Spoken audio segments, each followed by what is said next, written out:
Fadi, mesdames, messieurs, bonsoir. Merci de nous rejoindre pour cette édition en français de la TNL. Nous sommes mercredi le 2 mars 2016. Commençons tout de suite par la présidente de l'Assemblée nationale en déplacement dans le district de Parc aux provinces de Luang Prabang. Le 28 février dernier, Mme Paniya Toto, candidate de la 6e circonscription et d'autres candidats se sont rendus dans le district de Parc pour se présenter. Ce district compte 5 bureaux de vote. 1447 personnes iront aux urnes le 20 mars pour élire les députés. Mme Paniya Toto et sa suite ont été accueillis par le chef du district de Parc et la population locale. Diffusion des documents importants pour les élections de la 8e législature de l'Assemblée nationale. Le 1er mars, au Palais national de la culture, le ministère de l'Information, de la Culture et du Tourisme a organisé une conférence pour présenter les documents importants en vue des élections de la 8e législature de l'Assemblée nationale. Cette conférence s'est déroulée sous la présidence du professeur Dr Posankam Wongdala, ministre du ministère et des fonctionnaires. Le ministre a insisté sur le renforcement des droits du peuple à élire les membres du Parlement et les recommandations du comité électoral à l'échelle nationale. À cette occasion, le ministre a également exhorté les fonctionnaires du ministère de l'Information, de la Culture et du Tourisme à exercer pleinement leurs droits dans l'élection afin qu'elle soit couronnée de brillants succès. Les groupes de développeurs locaux traitent de petits problèmes hydroélectriques. Les promoteurs locaux font une présentation cette semaine à la 6e conférence internationale sur les ressources en eau et le développement des énergies renouvelables en Asie qui se tient du 1er au 3 mars à Vientiane. La conférence a réuni plus de 700 délégués de 40 pays. Le groupe des développeurs a été fondé en 2013 par la Société financière internationale SFI avec l'appui des gouvernements australiens et japonais. Depuis sa création, le groupe de travail a pris de l'ampleur et de la négociation de l'opposition sur le projet de règlement et les politiques du gouvernement de la République démocratique populaire Laos. L'an dernier, le groupe de travail a commencé à examiner le projet de règlement sur le développement de la petite hydroélectricité et a présenté son premier document de position au 9e Forum des affaires Laos. Les sujets d'intérêt particulier pour les petits développeurs hydroélectriques comprennent la priorisation des projets, les processus d'octroi de licences, les tarifs, le financement, l'accès et les impacts environnementaux. Le projet de règlement propose une procédure d'autorisation simplifiée pour les développeurs avec des projets de moins de 15 MW, un processus d'approbation plus clair et une période d'examen opérationnel prolongée de 10 à 30 ans. Suite de l'actualité nationale en bref et en images. Plusieurs entreprises d'État et privées ont offert leur soutien financier à l'Union des femmes Laos à l'occasion du 106e anniversaire de la Journée internationale des femmes. Ce don a été reçu le 1er mars 2016 par Mme Ilawan Kepunpan, présidente de l'Union des femmes Laos.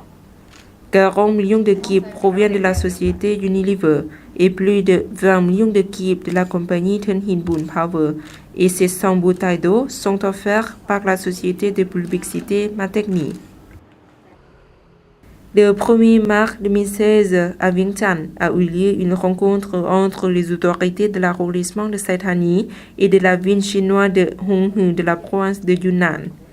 Les autorités de Saithani étaient menées par M. Chantala Intalangsi, chef de cet arrondissement, et celui de Hung Hue par son chef, M. Hu Thao. Au cours de cette rencontre, les deux parties ont discuté de la création des relations d'amitié ou les villes jumelées pour promouvoir les échanges économiques et socio-culturels dans le futur. Une réunion pour préparer les élections des membres de l'Assemblée nationale 8e législature, des conseils populaires provinciaux et de la capitale a été organisée la semaine dernière au district de Thulakum dans la province de Vientiane. Monsieur Davon Van-Witit, membre du comité permanent de l'Assemblée nationale, a présenté des documents importants sur les élections et des dossiers sur les 40 ans de lutte pour le salut national sous la direction du Parti populaire révolutionnaire Lao. L'orateur a fait appel à tous les organismes d'État à contribuer activement à cet événement pour que les élections générales soient couronnées de succès.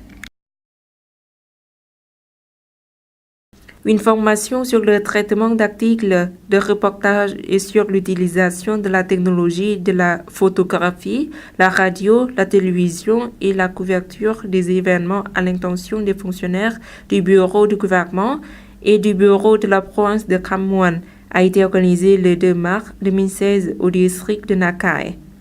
La cérémonie d'ouverture s'est déroulée en présence de Madame Bengsavan Dongsavan, vice-ministre, chef adjoint du bureau du gouvernement, et des journalistes de la radio nationale Lao, de la télévision nationale Lao, du KPL, du service des ressources naturelles et de l'environnement de la province de Kham Muan et de l'organisation de la gestion des ressources en eau de Nam Theun De. Les Olympiades de la francophonie 2016. Le pôle d'activité francophone organise de nouveau les Olympiades pour célébrer la journée de la francophonie au Laos. Le thème de cette année est Sentez-vous sport, sentez-vous bien, les bienfaits du sport sur la santé. Comme chaque année, le concours est destiné aux étudiants Lao inscrits dans un établissement public avec deux niveaux possibles A2 B1 et B1 confirme d'un B1 requis.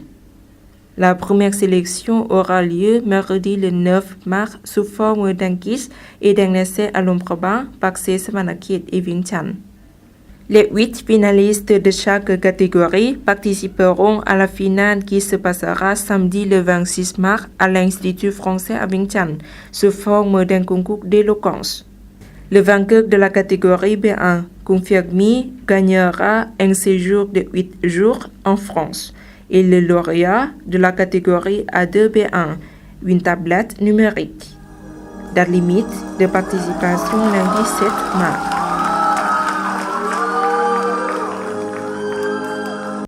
Touristes reprennent de 16 milliards de kibs de recettes en 2015.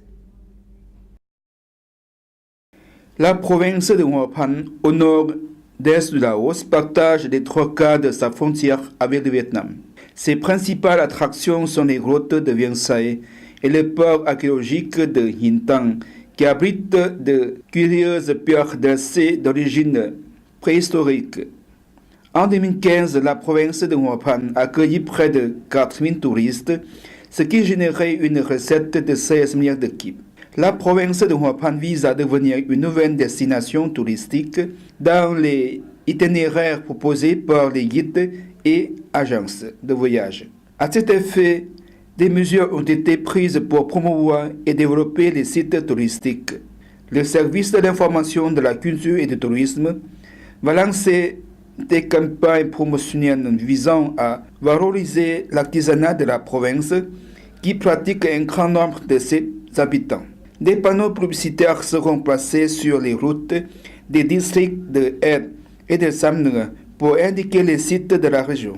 Des affiches, des dépliants et des imprimés seront également édités pour faire connaître aux visiteurs lao étrangers et les attraits touristiques de la province. Il est également prévu d'améliorer les aménagements de la cascade d'eau chaude du district de Vientiane Trong.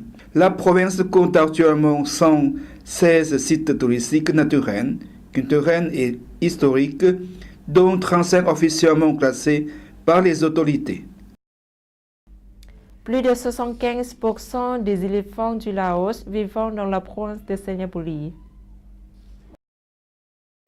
La province de Signapuri, située au nord du Laos, compte 11 districts peuplés de 400 000 habitants. 8 ethnies cohabitent sur l'ensemble de la province et chacune a conservé son mode de vie et ses traditions ancestrales. Les ethnies riveraines de la Namhong et de la Nampiang, deux affluents de Mekong, vivent pour la plupart dans des maisons sur pilotis. L'agriculture et l'élevage sont des activités principales de la population. Bien que Siniaboli dispose de moins d'infrastructures touristiques par rapport aux autres provinces, elle accueille de nombreux touristes grâce à la diversité ethnique de sa population et la beauté de sa nature. Son paysage occidental et ses forêts densément boisées en font un paradis pour les écotouristes. Des forêts naturelles de thé couvrent une grande partie de cette région. Siniaboli est connue pour sa production de coton, d'arachide, de sésame, de maïs et d'orange. En outre, la province est renommée pour organiser chaque année, au mois de février, le Festival des éléphants. Plus de 75% des éléphants de Laos vivent dans la province de Siniaboli. Voilà, c'est la fin de cette édition. Toute l'équipe vous remercie pour votre fidélité. Pour voir ou revenir au reportage, rendez-vous sur la page internet du journal en français de la TNL. Au revoir.